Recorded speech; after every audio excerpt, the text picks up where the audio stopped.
국적 합의로 재정절벽 위기는 피했으나 서민들의 세금 부담은 여전할 것으로 보입니다. 뉴욕 일원 한인 2세들의 한국 국적 포기가 매년 증가하며 지난해에는 7년 만에 최고치를 기록했습니다.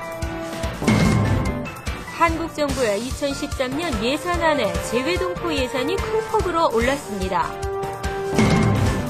최대 민생현안 샌디복구 지원법의 늦장 처리로 하원의 정치력이 도마에 올랐습니다.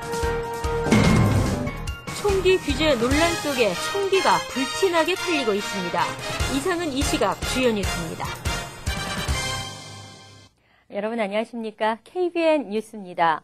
미국 경제가 극적 합의로 재정절벽 위기는 피했으나 고소득층뿐만 아니라 중산층이나 서민들도 세금 부담을 떠안게 됐습니다. 금홍기 기자입니다. 미 의회는 지난 1일 감세 조치와 정부 지출 삭감 연장 등을 골자로 한 재정절벽 합의안을 극적으로 가결했습니다. 특히 부자 증세의 하한선이 연소득 45만 달러 이상 가구, 개인소득 40만 달러 이상으로 결정 전체 가구의 0.7%만 소득세가 인상될 예정입니다. 그러나 또 다른 핵심 사안이었던 급여소득세 2% 공제법은 연장되지 않아 전 가구의 77%가 세금이 오르게 됐습니다. 버락 오바마 대통령이 소비 진작을 위해 지난 2010년 도입한 급여소득세 2% 공제법은 지난해 12월 31일자로 만료됐습니다. 이에 따라 전 소득 계층에 부과되는 급여소득세가 올해부터 월 급여의 4.2%에서 6.2%로 오를 전망입니다. 급여소득세가 오르게 됨에 따라 대부분의 중하위 소득 가구들은 다른 소득세 감면 효과가 전혀 없거나 오히려 이전보다 더 많은 세금을 낼 수도 있습니다. 실제 연소득 5만 달러 가정의 경우 재정절벽 합의로 소득세 1,000달러를 더 낼 필요가 없지만 급여소득세는 오히려 1,000달러 추가 부과돼 사실상 이전과 다를 바가 없습니다. 이보다 소득이 높은 가정은 상황이 더 심각합니다. 연소득 167만 1,356달러인 고소득자의 세금은 7만 3,330달러가 늘어 소득이 6.5% 감소하게 됩니다. KBN 뉴스 금홍기입니다. 지난해 한국 국적을 스스로 포기한 뉴욕 일원 한인 2세들이 170명을 넘어서며 7년 만에 최고치를 기록했습니다. 대부분 징집 면제를 위한 18세 미만 남자들로 복수국적법 개정이 필요하다는 지적입니다. 주성훈 기자가 보도합니다. 뉴욕 총영사관이 어제 공개한 2012 민원 업무 처리 실적에 따르면 지난해 한국 국적을 포기하기 위한 국적 이탈 신청 건수는 모두 175건, 2011년 138명보다 29% 증가한 것으로 지난 2005년 이래 가장 많았습니다. 국적을 이탈한 한인 2세 대부분은 미국에서 출생해 자동적으로 미 시민권과 한국 국적을 가진 선천적 복수 국적자인 남성들로 만 18세 이전에 국적 이탈을 하지 않을 경우 한국 체류 시 징집 대상이 되기 때문에 불가피하게 한국 국적을 포기하고 있는 것으로 분석됩니다. 이와는 대조적으로 복수 국적을 신청한 한인 젊은이는 10명에 불과한데 모두 미국에서 태어난 24세 미만 여성이었습니다. 병역 미필 남성의 경우 복수 국적을 신청하면 한국 군대에 복무해야 한다는 조건이 포함돼 있어 극히 꺼리고 있기 때문입니다. 복수 국적법이 제정되긴 했지만 병역을 마치지 않을 경우 혜택을 보기 어려워 2세 남성들의 국적 포기는 계속 증가할 것으로 예상됩니다. 전문가들은 한창 한국인의 정체성을 확립해야 할 젊은 2세들이 한국 국적을 포기해야만 하는 모순된 상황을 언급하며 복수 국적법의 시급한 개정과 확대를 지적했습니다. KBN 뉴스 주성훈입니다. 한국 정부의 2013년 예산안이 지난 1일 국회 본회의를 통과했습니다. 이에 따라 재외동포 관련 예산도 확정됐는데요.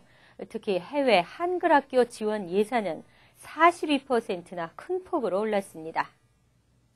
한국 정부의 내년 예산안이 국회에서 통과되면서 외교통상부 산하 재외동포재단의 예산은 450억 원으로 책정됐습니다. 이는 2012년에 427억 7,160만 원보다 5.3% 증가한 것입니다. 이 가운데 한글학교 운영비 지원은 95억 원으로 2012년에 67억 원에서 무려 41.5%가 올랐습니다.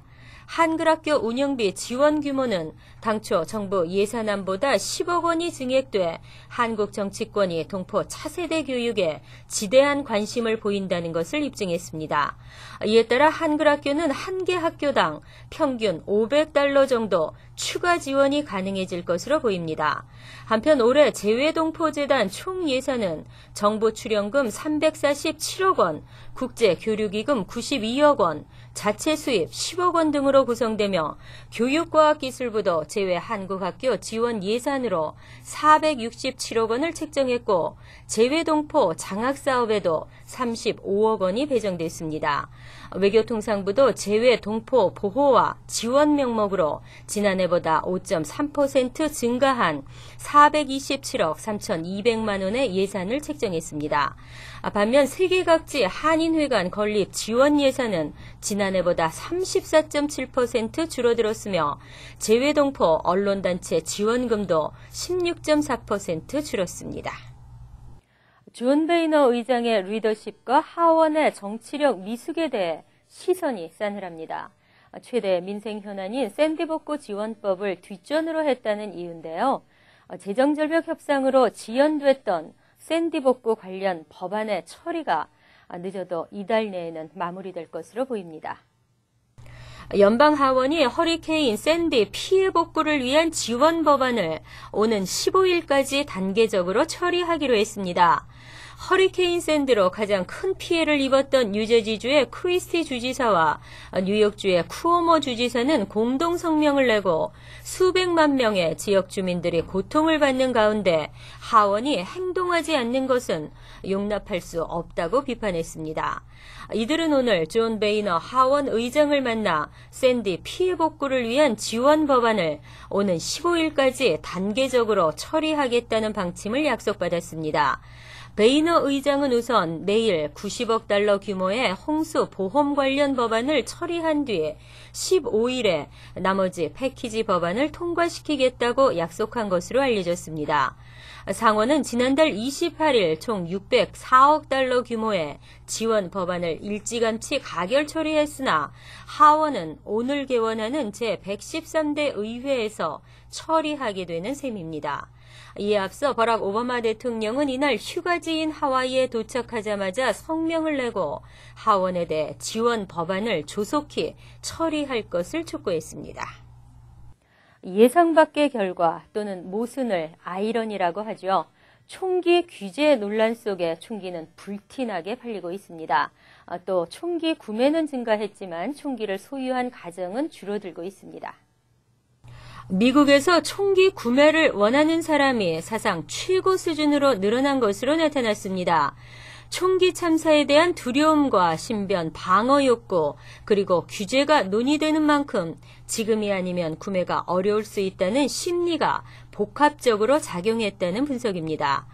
미국에서는 부적격자의 총기 보유를 막고자 총기 판매상들이 FBI에 고객의 범죄 전력을 조회합니다. 이 신원조회 건수가 지난 12월 278만 건으로 한 달 전보다 39%나 증가했습니다. 신원조회가 늘었다는 것은 그만큼 총기를 사려는 미국인이 늘었다는 의미입니다. 또 범죄 전력 조회는 총기 판매상에서 구입하는 경우에만 요구되고 사적인 거래에는 필요치 않으며 한번 조회를 통과하면 여러 정의 총기를 구입할 수 있어 실제적인 판매 건수는 더 많을 수도 있습니다. 총기 소유 반대 운동을 벌여온 폭력정책센터의 조지 슈가맨은 참사 이후 총기 구매가 오히려 늘었다는 것은 충격적이라며 일부 총기 소지자들은 최근 참사에 사용된 바로 그 총기를 사고 있다고 지적했습니다. 총기 규제 논란, 정령 양면의 칼날인가요? 무고한 시민을 해칠 수 있는 총기를 시민들로부터 강제로 빼앗아야 하는 건지, 연방 수정헌법 2조에서처럼 자신을 지킬 수 있도록 총기 소지를 보장해야 하는 건지 의견이 분분한 가운데 일단 뉴욕시 의원 대다수가 총기 규제에 찬성했습니다. 뉴욕시 의원 51명 중 48명이 총기 규제에 찬성하고 있는 가운데 공화당 소속 데니얼 할로란 시의원을 비롯한 빈센트 이그니지오, 제임스 오도 의원 등 단 3명만이 반대의 뜻을 표했습니다. 뉴욕 데일리 뉴스는 지난해 12월 커네티컷주 샌디욱 초등학교에서의 총기 난사 사건 이후 시민들을 대상으로 총기 규제 지지 청원서를 받아오고 있습니다. 청원서에는 현재까지 48명의 시의원이 총기 규제를 찬성한다고 서명했고 이외에도 레이먼드 켈리 뉴욕 시경국장 등 8만 5천여 명이 서명했습니다. 그러나 청원서에 서명을 하지 않은 의원은 단 3명으로 이들은 총기 규제가 근본적인 해결책이 될 수 없으며 총기 규제를 보장하는 연방 수정헌법 2조를 존중해야 한다고 총기 규제에 대한 반대 입장을 분명히 했습니다. 뉴욕 데일리 뉴스는 이 청원서를 조만간 연방의회에 제출할 계획입니다. 방학을 마치고 어제부터 학생들이 다시 등교를 했는데요.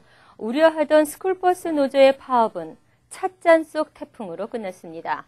다만 그 불씨에 대한 우려는 아직도 남아 있습니다.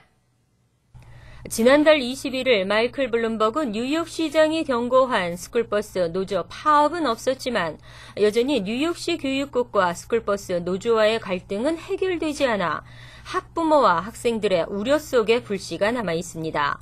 하지만 지난 1일 뉴욕시 정부는 스쿨버스 파업은 발생하지 않을 것이라고 밝혔습니다.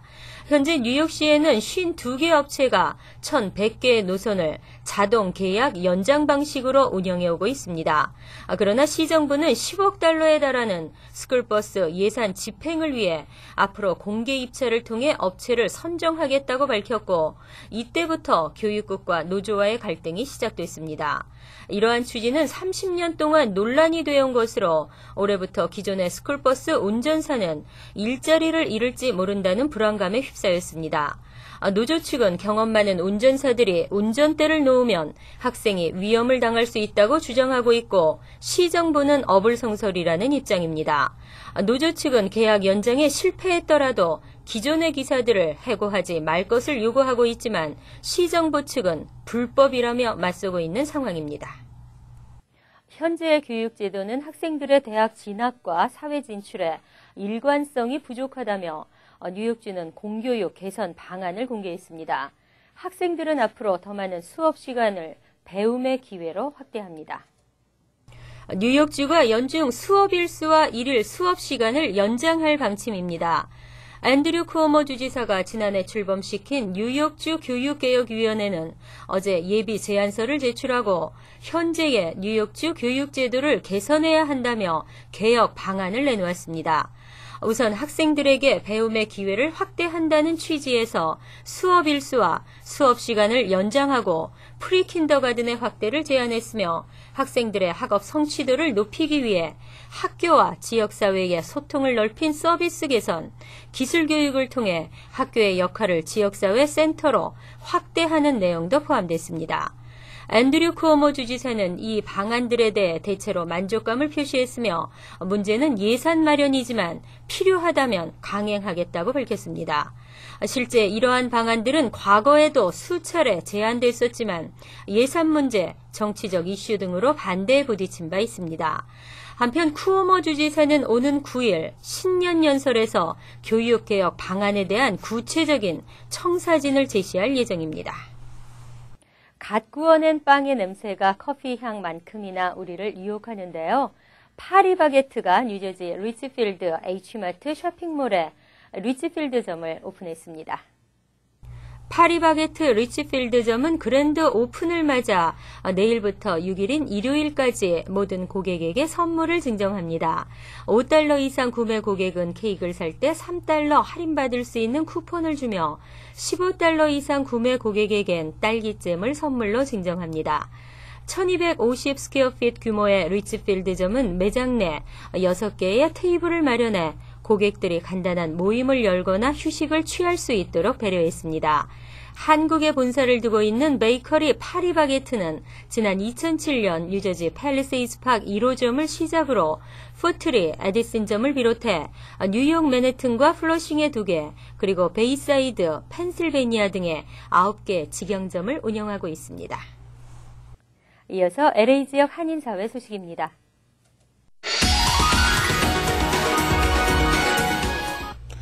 패서디나의 로즈 퍼레이드가 끝난 뒤 행사 때 선보였던 꽃차들이 일반인에게 전시됐습니다. 매년 로즈 퍼레이드가 끝나면 40여 대의 꽃차들이 이곳 시에라 마드레 길로 옮겨져 이틀 동안 공개됩니다. 24만 달러를 들여 제작된 한국전을 기념하는 꽃차도 눈길을 끕니다. 만화 영화를 주제로 한 꽃차 등 자원봉사자들의 손길이 담긴 여러 작품들도 전시됐습니다. 그러나 하루 15만 명이 넘는 인파가 매표소에 몰려 심한 혼잡을 빚었고 주차장이 준비되지 않아 관람객들이 불편을 겪었습니다. 지구촌 리포트입니다. 지나친 기후일까요? 이제 걸을 때도 조심해야겠는데요. 갑자기 땅이 푹 꺼지는 싱크홀 현상이 세계 도심 곳곳에서 일어나고 있습니다. 도로 한복판이 푹 꺼져버린 중국 산시성의 한 시내. 멀쩡했던 땅이 갑자기 주저앉으며 너비 15m, 깊이 5m의 거대한 구멍이 뚫렸습니다.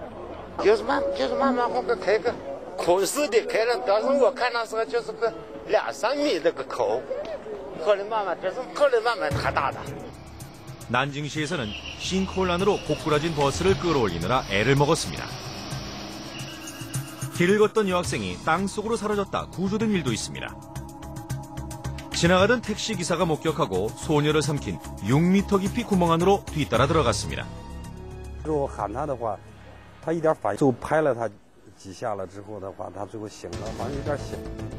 공사로 약해진 집안이 소녀의 체중을 이기지 못하고 무너진 겁니다. 스촨성에서는 일주일 사이 수백 개의 구멍이 생기면서 마을이 통째 땅속으로 사라졌습니다. 이렇게 땅이 꺼지는 싱크홀 현상은 중국뿐 아니라 전 세계 도심 곳곳에서 나타나고 있습니다. 지난 2010년 과테말라 시티에 생긴 너비 30m, 깊이 100m의 거대 구멍. 이를 메우는 데만 꼬박 3년이 걸렸습니다. 난데없이 생겨난 구멍 속으로 자동차와 보트가 곤두박질치고 건물이 우르르 무너져 내립니다. 이 미국 여성은 집 앞마당이 푹 꺼지는 바람에 사고를 당했습니다. 다행히 휴대전화를 손에 쥐고 있어 구조대를 부를 수 있었습니다.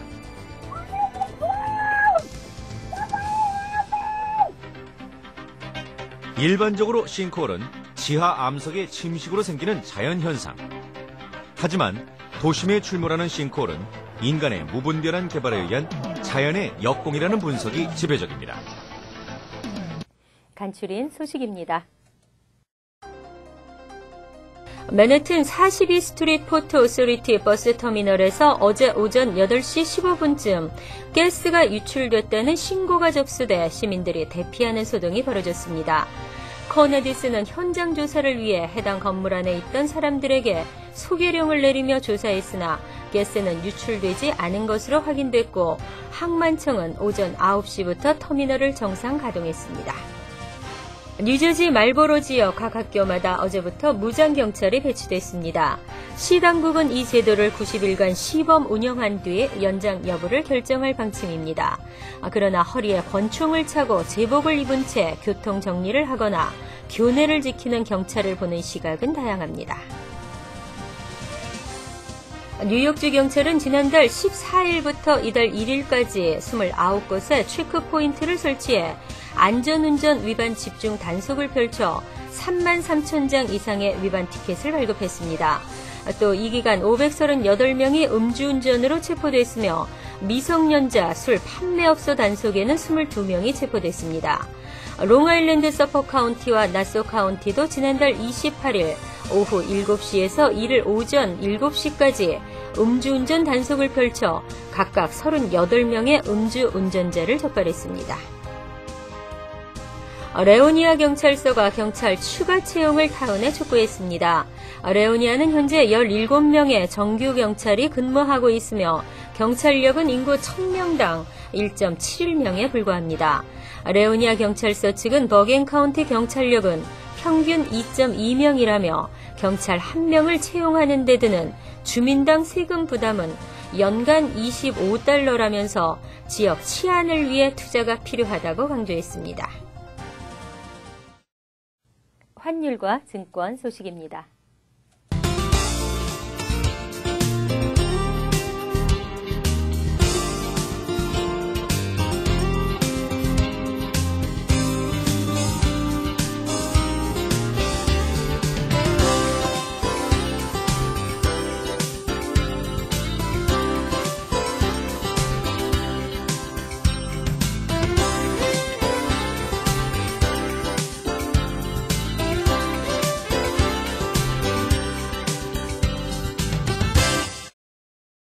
이어서 날씨입니다. 내일은 계속해서 대체로 맑은 날씨가 이어지겠습니다. 낮 최고 기온은 36도 섭씨 2도, 밤 최저 기온은 27도 섭씨 영하 2도로 예상됩니다. 이번 주말 내내 화창한 날씨가 이어지겠는데요. 토요일 맑고 화창한 날씨 예상됩니다. 일요일도 맑겠으며 오랜만에 추위도 다소 누그러질 것으로 보입니다. 이상으로 KBN 뉴스를 마칩니다. KBN과 함께 즐거운 시간 되시기 바랍니다.